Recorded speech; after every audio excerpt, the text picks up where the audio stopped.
Et on en est maintenant arrivé aux questions-réponses.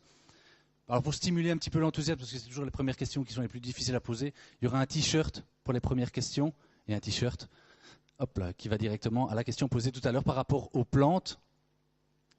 On en a discuté avec Maxime, en fait, avec l'ensemble de l'équipe, mais le règlement doit être pris voilà, comme des règles, un peu comme les lois. Il y a l'esprit de la loi et puis il y a l'interprétation, enfin la lecture un peu à la lettre. Et nous, on veut vraiment se concentrer sur l'esprit du règlement.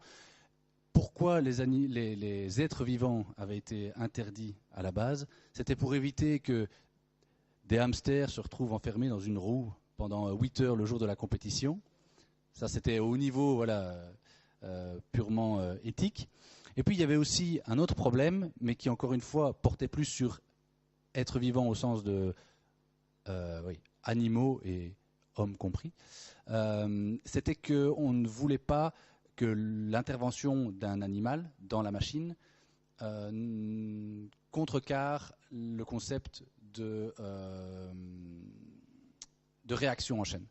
Donc la réaction en chaîne se base sur un transfert d'énergie de A vers B, en sachant que c'est A qui transmet son énergie à B, puis à C, puis à D, pour au final amener à la réalisation de la tâche finale. Et donc toute intervention humaine ou autre, une intervention électronique qui ne serait pas déclenchée par A, mais simplement par un interrupteur par exemple, ne serait pas considérée comme une étape dans les X étapes que la machine doit présenter. Ce n'était pas très clair, je pense, de ce que je viens de dire. Ce que Xavier voulait vous dire,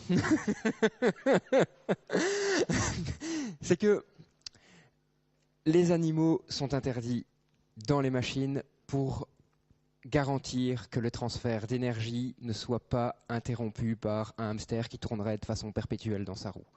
Si vous voulez placer des plantes dans votre machine, oui, vous pouvez placer des plantes dans la machine sans problème, que ce soit dans la réaction ou dans la décoration, tant que ça ne va pas à l'encontre de la définition d'une étape. Si ça va à l'encontre de la définition d'une étape, votre plante ne comptera pas comme étape dans la machine. Est-ce que c'est plus clair ?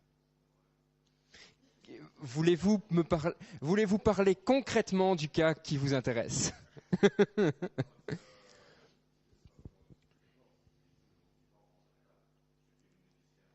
D'accord. Alors, là, je dirais qu'a priori, non. Par rapport à tout ce dont Xavier a parlé, si on commence à mettre des animaux dans... Non. Oui. Ah, ça, vous pouvez vous inspirer du fonctionnement du vivant en général sans problème.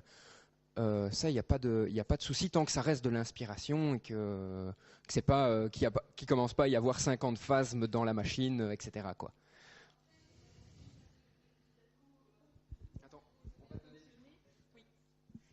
On dit aussi qu'il faut être attentif à ce que la machine soit bon enfant. Alors je prends par exemple si vous imaginez venir, je ne sais pas moi, avec un membre de quelqu'un qui a été amputé, c'est peut-être pas super génial, même si ça peut être dans une réaction en chaîne.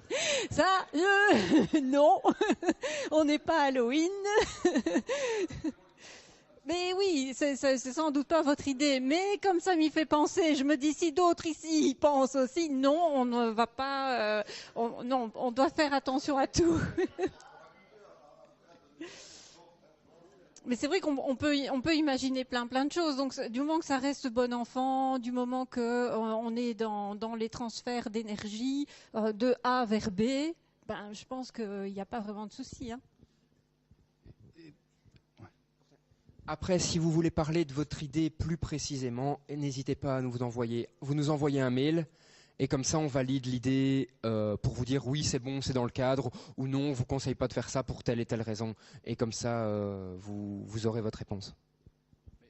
Pour donner un simple exemple, par rapport à l'utilisation par exemple d'un petit rongeur dans la machine, alors on a un petit rongeur qui est dans un couloir très étroit, il y a une petite bille qui tombe simplement par gravité, la bille dérange le rongeur, le pousse, mais le rongeur il va bouger de lui-même et aller enclencher la prochaine réaction. Ce n'est pas le transfert d'énergie qui est poursuivi, c'est la volonté propre de l'être vivant impliqué dans la machine. Et donc là, la notion de transfert d'énergie, elle est interrompue, quoi. C'est juste pour ça qu'on s'est dit, voilà, tout ce qui est animaux, pour ça, plus des raisons de, voilà, d'éthique, on s'est dit non. Par contre, le fait de concevoir la machine sur un principe de s'inspirer du monde vivant, ben là, ça renforce en fait l'aspect original, raconter une histoire. Donc là, dans le classement final, vous aurez des points en plus. Donc c'est tout bénéfice qui a un sens logique dedans. On a d'autres t-shirts. Est-ce qu'il y a d'autres questions? Je ne veux pas les reprendre chez moi, donc oui. À propos de l'interrupteur, il est marqué un interrupteur AC/DC et un compresseur, c'est ça?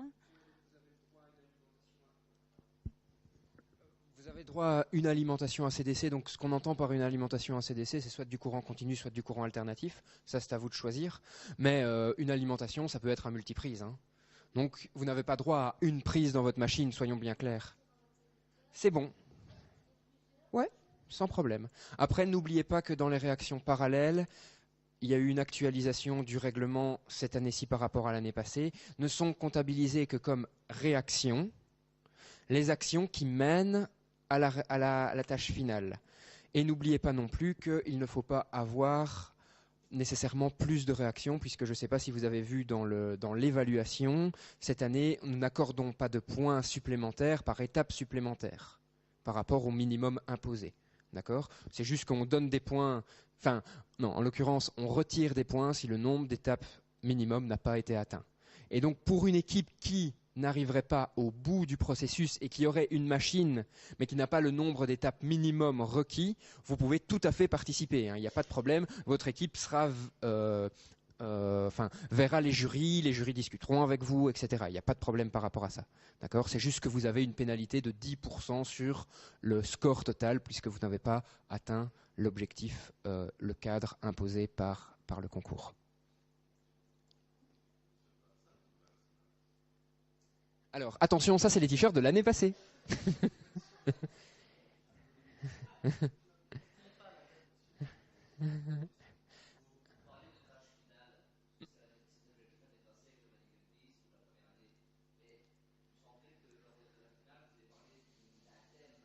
Tout à fait. Donc, en fait,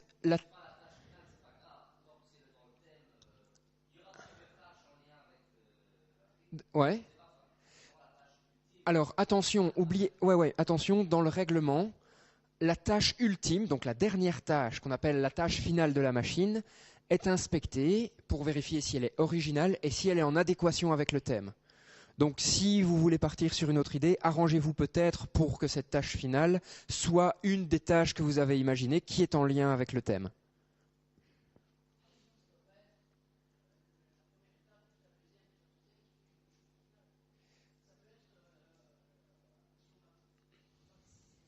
Ouais. Et on la considère comme étant finale. Et après, si elle n'est pas en lien avec le thème, ben vous n'aurez pas tous les points pour l'évaluation. Mais en effet, la dernière étape de la machine est considérée comme la tâche finale cette année. Ouais.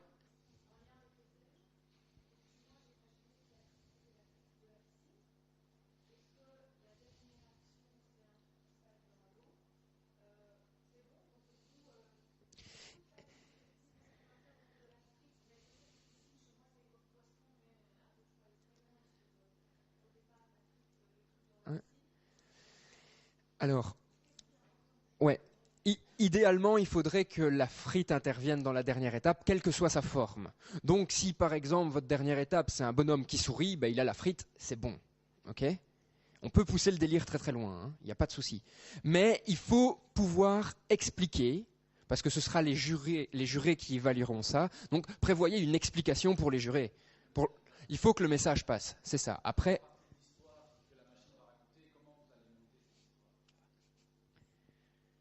Il y a des t-shirts à distribuer là.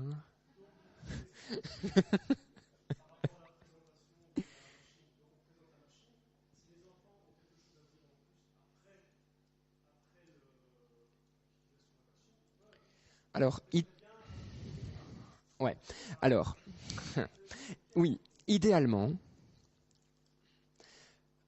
idéalement, toutes les explications doivent se trouver dans la présentation. Maintenant, on ne peut pas interdire au jury de poser des questions. Et là, oui, vous êtes tout à fait libre de répondre à ces questions. Vous n'allez pas pouvoir leur dire « Non, mais on a fait notre présentation, c'est fini ». Si vous posez des questions, vous êtes invité à le faire sans problème. Et donc, si une des questions du jury, c'est « Oui, mais je ne comprends pas votre tâche finale, en quoi elle est en lien avec la frite », bien entendu, vous pouvez leur répondre et leur donner une explication si elle ne se trouvait pas dans la présentation. Et tant qu'on parle de présentation, c'est un point qu'on n'a pas beaucoup abordé ici, mais dans la conception et dans la construction de votre machine, c'est hyper important de penser en termes d'agrément pour les visiteurs, pour les membres du jury.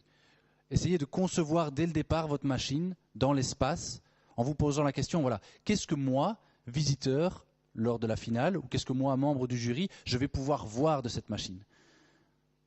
Parce qu'on se rend compte qu'il y a certaines machines qui sont hyper complexes, hyper absurdes, hyper bien finies, avec un décor super léché, fiabilité à toute épreuve, mais la lisibilité, la visibilité de la machine n'est pas vraiment là, parce qu'elle est construite trop à l'horizontale ou trop à la verticale, ou qu'elle occupe justement trop l'espace. Les 3 mètres sur 3, comme l'a dit Maxime, sont vraiment la superficie maximale. Et tu l'as super bien dit, ce n'est pas à atteindre, voilà, c'est pas un objectif à atteindre, c'est un maximum à ne pas dépasser. Donc c'est vraiment, si la machine fait 1 sur 1 et qu'on la regarde comme ça et qu'on sait vraiment voir tout le déroulement et qu'on se dit waouh, c'est vraiment bien foutu, c'est parfait. Vous avez un espace de 3 sur 3 maximum. Pour vous donner un autre élément par rapport à ça, imaginons que pendant votre création de machine, vous vous dites, nous, on va faire une machine en L. D'accord ? Donc, 2 pans qui vont être comme ça. Dans votre création, prévoyez que le L soit plutôt orienté vers l'extérieur. Comme ça, le public verra constamment la machine, que vers l'intérieur, parce qu'alors, il y aura un pan de mur qui sera plus loin. Alors, aussi, par rapport à ça, dans l'évaluation, on a ajouté un critère sur la lisibilité de la machine. Donc cette année, ce sera quelque chose d'évalué. Je vous oublie pas, je vais arriver tout de suite. Autre élément aussi, n'oubliez pas que tout cet aspect présentation, parce qu'on a eu la question par mail, cet aspect présentation n'est pas obligatoire. Donc le minimum, entre guillemets, que vous avez à fournir pour participer au concours, c'est la machine. Si après vous vous dites le reste ne vous intéresse pas, le reste ne vous intéresse pas et vous venez présenter avec votre classe la machine, elle sera visible comme toutes les autres et vous n'avez pas le reste et c'est rien, il n'y a pas de souci. D'accord ? Donc ça c'est aussi un point important, c'est que la présentation n'est pas obligatoire. Elle est juste là pour permettre aussi aux équipes qui sont compétitrices de pouvoir s'exprimer un maximum et de grappiller des points à gauche à droite. J'avais une question tout au fond. Ouais.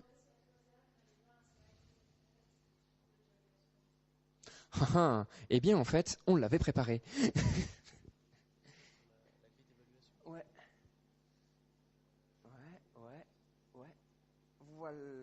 Attends, si tu sais retourner avant, peut-être. Voilà, donc, concrètement, l'évaluation va se passer en 2 phases. Une phase d'homologation et une phase d'évaluation au sens propre. Alors, la phase homologation, qu'est-ce qu'on va faire ? On va vérifier la liste des étapes. Donc, n'oubliez pas, vous devez nous fournir une liste d'étapes pour être homologué. Donc, qu'est-ce que ça veut dire, une liste d'étapes ? Vous nous écrivez sur une feuille. Alors, il y a une bille qui va pousser un domino, étape 1.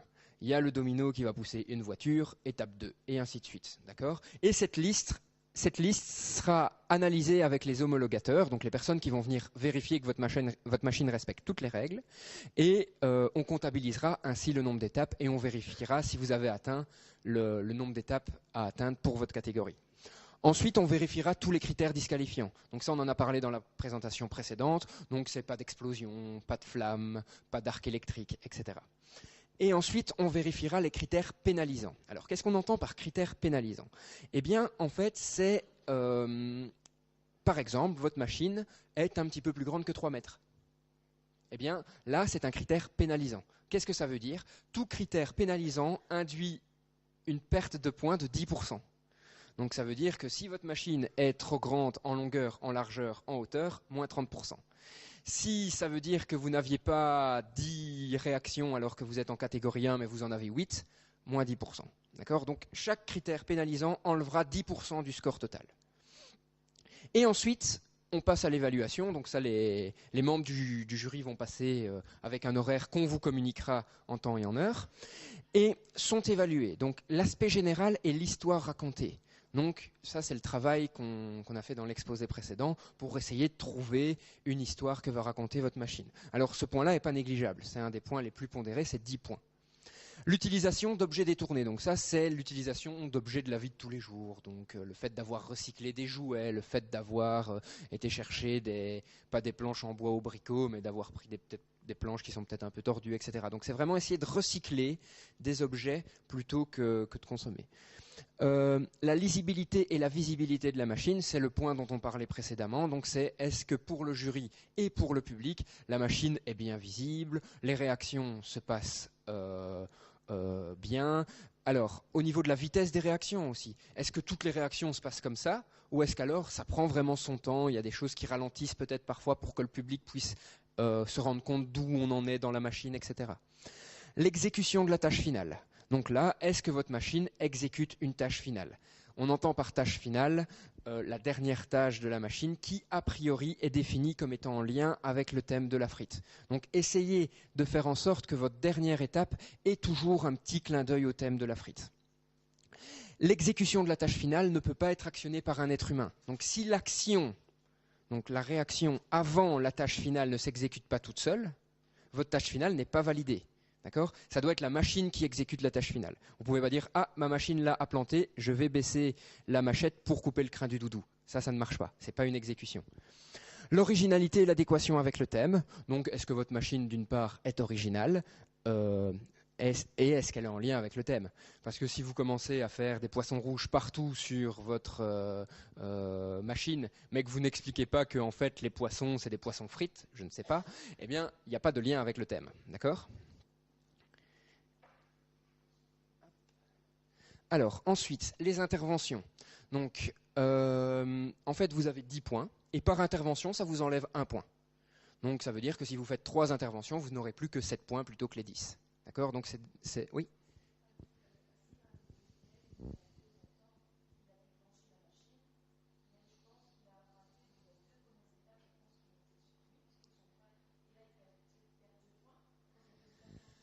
Alors, a priori, oui, il perd 2 points. Parce que c'est une intervention sur une étape. La répétitivité des enchaînements, atteindre 10 enchaînements, en fait, c'est très facile. Hein. Bi, voiture, domino, bi, voiture, domino, bi, voiture, domino, bi, on y est. On a 10 enchaînements. Par contre, au niveau de l'originalité, c'est pas super. C'est ça l'originalité. Donc, est-ce que les réactions sont très diversifiées? Est-ce que on retrouve jamais la même réaction dans toute la machine, etc.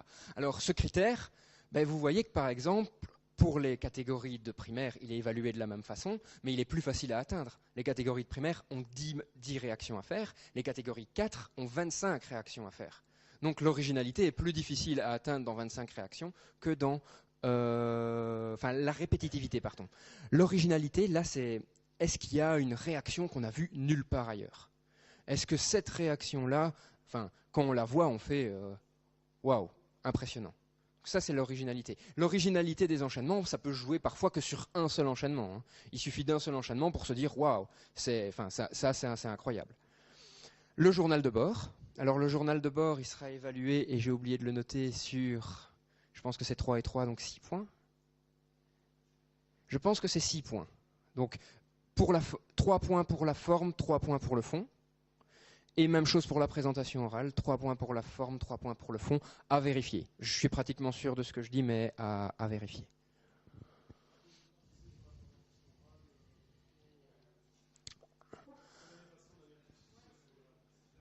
Oui, on a réfléchi aussi beaucoup de notre côté à comment améliorer l'expérience, aussi bien pour les équipes que pour les visiteurs. Là, on s'est concentré essentiellement sur le concours, le règlement, etc. On est encore en cours de réflexion sur ce point-là. On va essayer d'établir un petit peu d'équilibre entre les différentes équipes, parce que les moyens mis à disposition ne sont pas forcément les mêmes, et le volume sonore est clairement pas le même. Et du coup, voilà. Aussi bien au niveau de l'agencement de l'espace, qu'au niveau des outils techniques utilisés, on va faire le maximum pour que chaque équipe puisse se mettre en avant correctement sans aller empiéter sur ni le temps ni la zone de confort des autres équipes, quoi. Donc ça pourrait passer par des directives de notre part au niveau du matériel utilisé ou du volume sonore utilisé lors des présentations, quoi.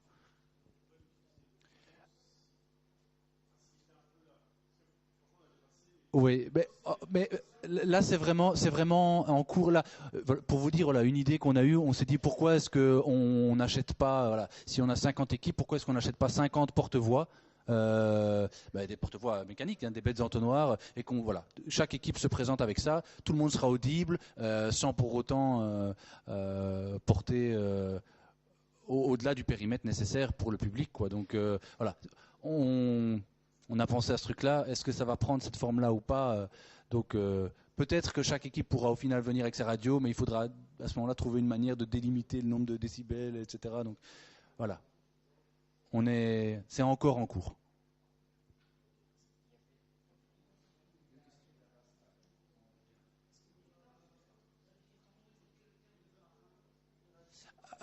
Oui, c'est le mot magique. Non, c'est toi qui l'as dit. Non, en fait, tu vois. Le système de parrainage, en fait, c'était donc un système en place lors des 2 premières éditions. On avait des volontaires aussi bien de l'équipe de Lumons que de l'équipe de Google qui avaient accepté d'aller passer quelques heures, et pour certains de très nombreuses heures, avec une voire plusieurs équipes pour certains parrains et certaines marraines.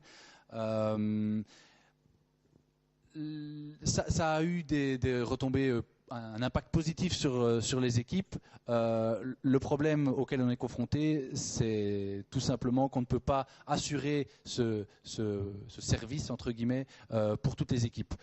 Pour une raison de nombre, et avant tout pour une raison de couverture géographique. On s'est rendu compte l'année passée, on a déjà eu des écoles, enfin une école en tout cas de la région de Neuchâteau, des écoles de la région de Namur, sur Bruxelles, etc. C'est nettement plus compliqué pour nous de mettre un parrain ou une marraine sur le coup quand l'école se trouve, ou que l'équipe en tout cas se trouve à 150 km de Mons. Donc voilà, on s'est dit par équité envers les équipes, ce système-là va être abandonné et remplacé par le système de forum, d'assistance téléphonique en vidéoconférence et par mail. Donc le support reste là, mais il prend une forme différente pour pouvoir garantir sa disponibilité pour tous les participants. Et d'autant plus qu'il sera en fait plus équitable, puisque ce sera plus ou moins toujours le même groupe de personnes qui répondront aux appels, qu'ils soient téléphoniques ou par vidéoconférence, que quand il y avait une équipe de 25 parrains, les 25 parrains ne s'investissaient pas nécessairement de la même façon dans leur équipe, donc il y avait une certaine disproportion entre l'investissement de certains par rapport à d'autres. Vous avez une question? Dites-moi. Allez-y.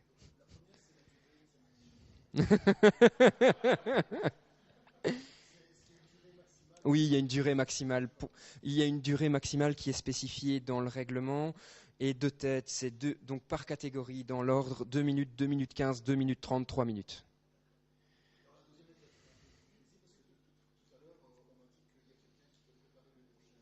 Ouais. Vous réglez ça en dehors. Oui. Dites-moi.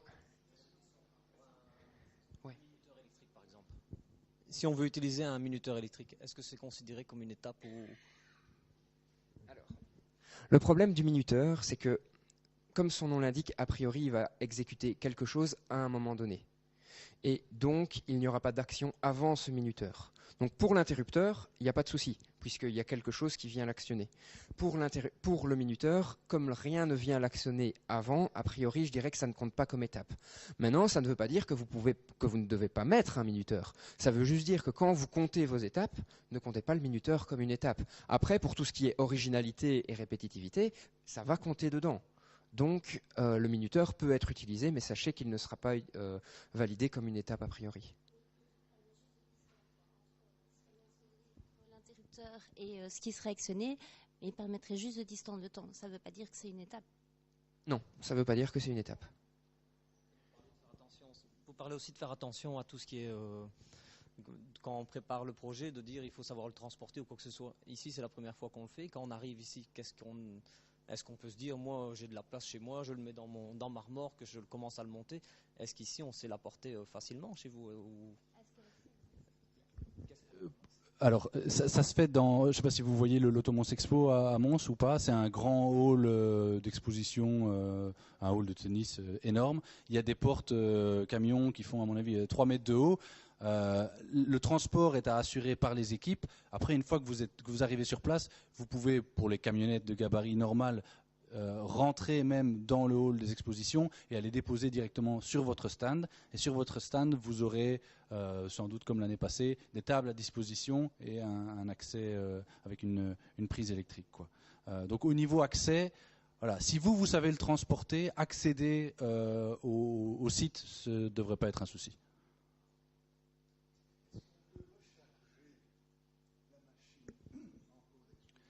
Alors vous,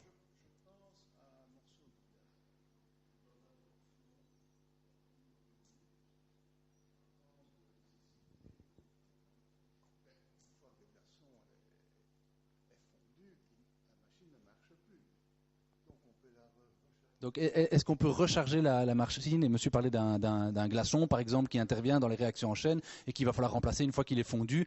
Oui, tout à fait. Toutes les machines doivent se recharger. Même les machines les plus rudimentaires qui font appel à la gravité, à un moment donné, il faut aller remettre la bille tout en haut, quoi. Le temps de recharge ou de réinitialisation de la machine est par contre limité. En fonction de votre catégorie, non, ou c'est le même pour tout le monde.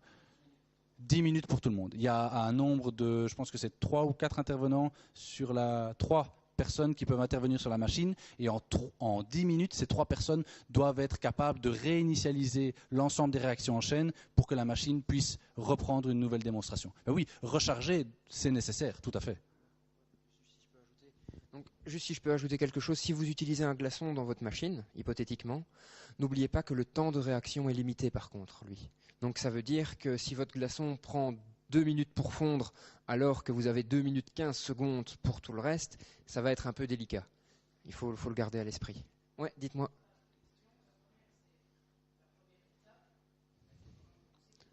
Oui, tout à fait. La première action n'est pas considérée comme une action. Vous venez pousser la voiture, par exemple, vous venez pousser le dominon, ce n'est pas une étape. D'accord ?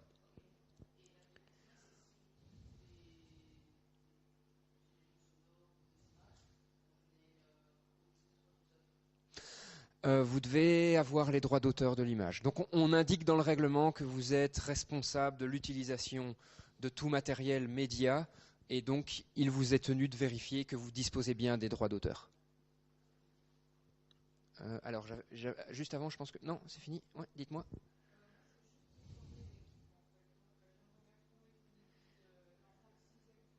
Ouais.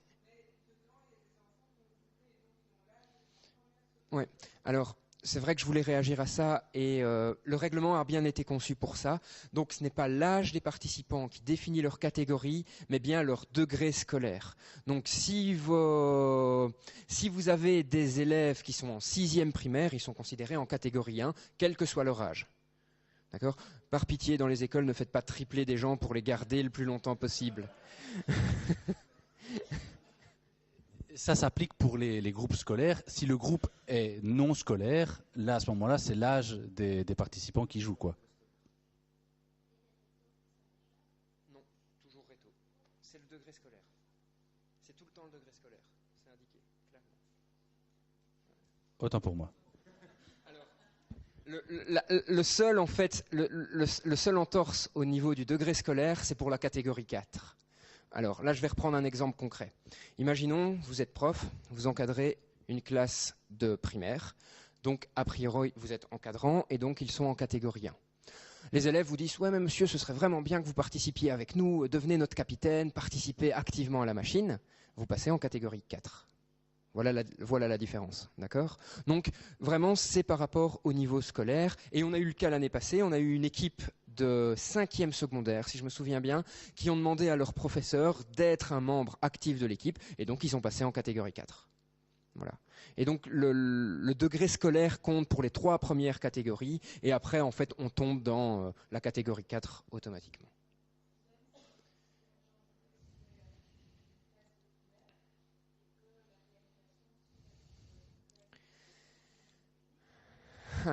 Alors, là, ça devient compliqué. Non, il n'y a pas de souci. Alors, nous, on ne peut pas contrôler ce qui se passe dans les établissements. Donc, si un établissement décide pour la créativité de faire appel à des 6e secondaires, alors qu'après la réalisation, c'est des 3e primaires, ben voilà, nous, on ne peut voir que c'est que les 3e primaires qui l'ont fait. Donc, je vais dire, il faut que ce soit le public qui, ce jour-là, soit présent et travaille. Après, je vais dire, ça fait partie du fair play. Et vous en faites ce que vous voulez, quoi. On pourrait avoir aussi un encadrant qui fait toute la machine lui-même et puis qui arrive avec ses élèves et qui les laisse présenter la machine. Et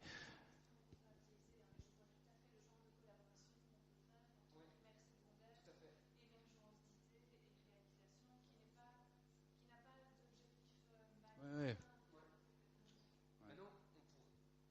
On pourrait même pousser le délire plus loin et dire c'est une classe par exemple de 6e primaire avec une classe de première secondaire qui réalise la machine, que ce soit au niveau imagination, création, conception, et là alors ils font partie de la catégorie des premières secondaires.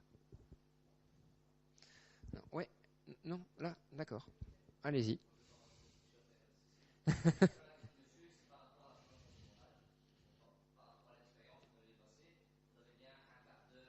Mm-hmm.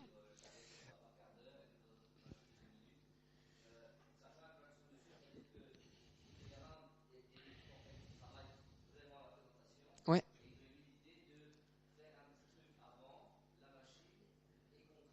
Ouais, donc on spécifie dans le règlement que vous pouvez faire ce que vous voulez pendant votre temps de run. Donc si pendant les 15 minutes ou les 30 minutes qui vous seront allouées, on ne sait pas encore le temps qu'une équipe aura, vous vous dites on va lancer 6 fois la machine, on va faire 3 fois la présentation, il n'y a pas de souci. Si vous vous dites j'ai une partie de présentation, puis on lance la machine, puis c'est la fin de présentation, oui c'est permis, juste indiquez-le au jury pour qu'il soit bien conscient que votre présentation s'arrête, que c'est le run de la machine et que votre présentation recommence pour vérifier que vous êtes bien dans l'intervalle de temps. Ça va ? Oui.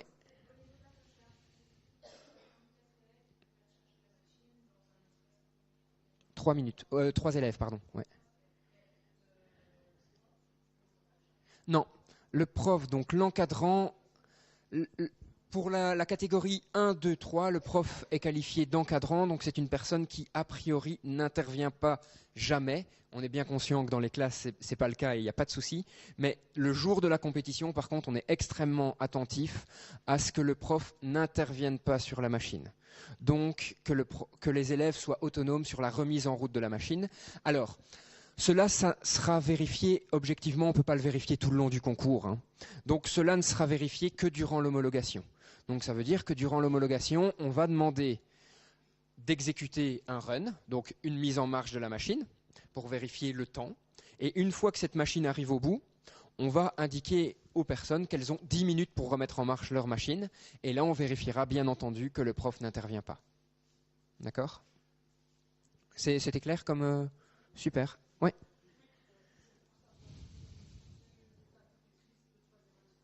Ouais.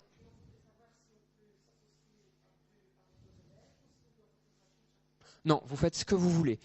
Il n'y a pas de nombre maximum par équipe. Par contre, sachez quand même qu'en termes de prix, donc pour les prix, si votre équipe gagne, nous ne finançons que 25 élèves. D'accord ? Donc après, c'est à vous de trouver le complément. Mais pour les prix de catégorie, nous ne finançons que 25 élèves. Après, il y a les prix hors catégorie, et là, on n'a pas nécessairement prise dessus. Donc là, on laisse les personnes qui gèrent ces prix-là choisir ce qu'elles choisissent de faire.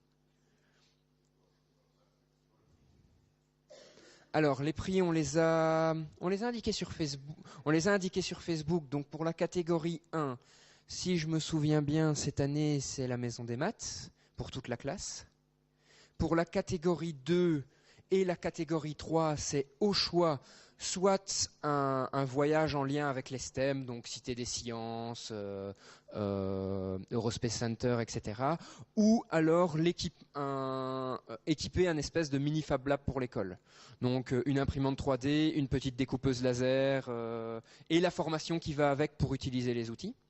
Et pour la catégorie 4, a priori, ce sera, comme ça fonctionne bien, ce sera aussi avec l'Eurospace Center. Pardon ? Non, c'est pas vous vous pointez à l'Eurospace Center, c'est vraiment quelque chose sur mesure, avec un repas, etc. Ce sera mission. Là, c'est pour le groupe de l'année passée qui a gagné ça, donc eux voulaient participer avec leurs enfants, parce que les enfants avaient aussi participé à la machine.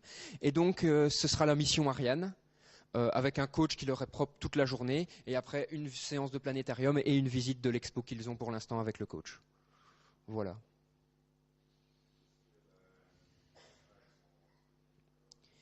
Alors, de toute façon, la conférence a été filmée, donc tout sera en ligne et vous pourrez la revoir autant de fois que vous voulez. Ouais, dites-moi.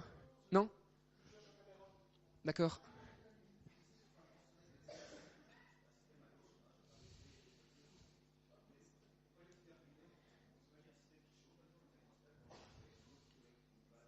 Ouais.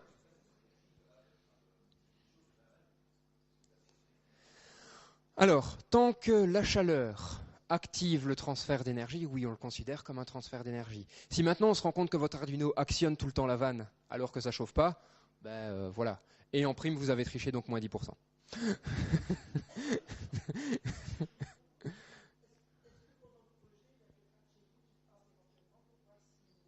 Alors, a priori, non. Comme on le disait, le système de parrainage a été arrêté. Maintenant, vous pouvez nous téléphoner, vous pouvez nous appeler, etc. Si, à titre exceptionnel, si vraiment vous avez une très très grande inquiétude, on peut se voir. Mais c'est vraiment un titre exceptionnel. C'est vraiment...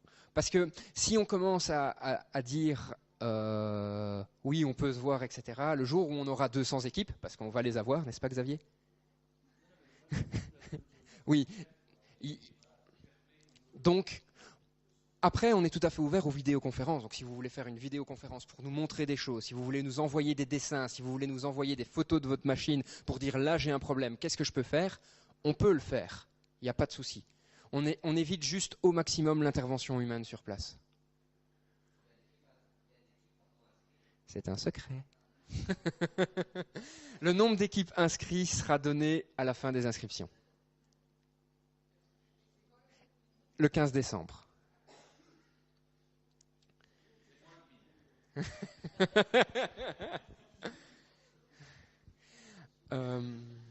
Ouais.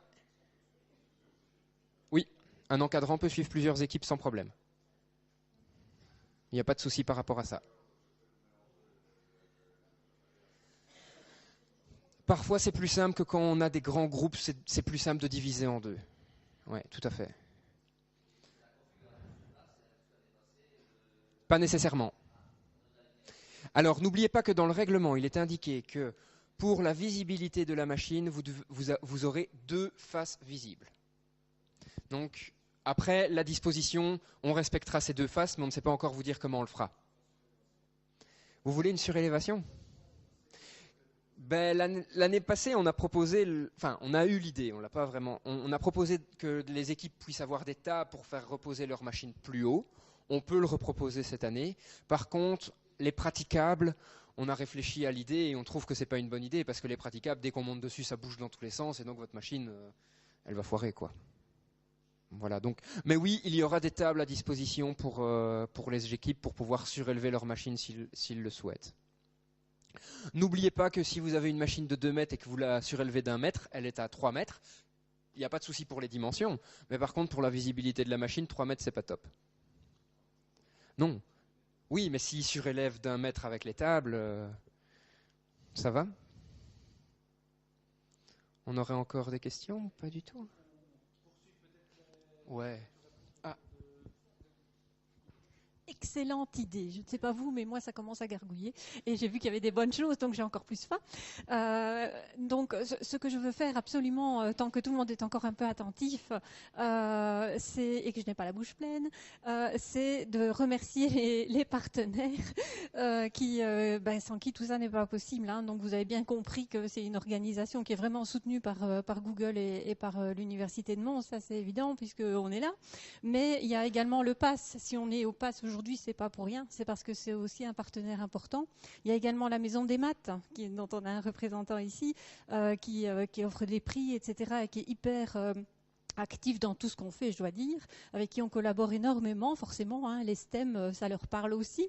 Il y a également Teach for Belgium qui nous rejoint, donc là on est très très content aussi, hein, c'est un petit peu la recherche d'enseigner autrement, tout ça c'est très très important à notre époque, et ça colle très bien avec le Crazy Machine Challenge. Et alors on a également pas mal d'échanges pour l'instant, et on s'en réjouit vraiment avec les équipes qui tournent autour de ce qu'on appelle le pacte d'excellence. Hein. Vous n'avez pas, c'est pas possible que vous n'ayez pas entendu parler de ça au niveau des réformes de l'enseignement secondaire. Hein. Et donc là, on discute avec eux aussi. Et visiblement, ils ont vu un intérêt dans ce projet pour tous les aspects, notamment polytechniques. Donc, on ne peut que s'en réjouir.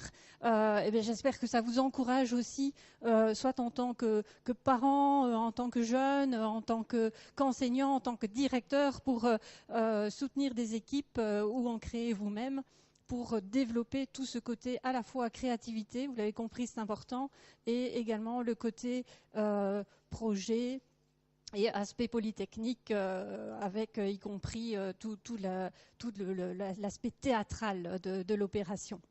Voilà, j'espère avoir oublié personne. De toute façon, on fera la liste des partenaires sur le site internet, on la met à jour régulièrement, et on est vraiment très très heureux de voir que ce projet fédère, c'est ce qu'on veut en fait. Je vous propose maintenant d'aller manger un petit morceau et se désaltérer.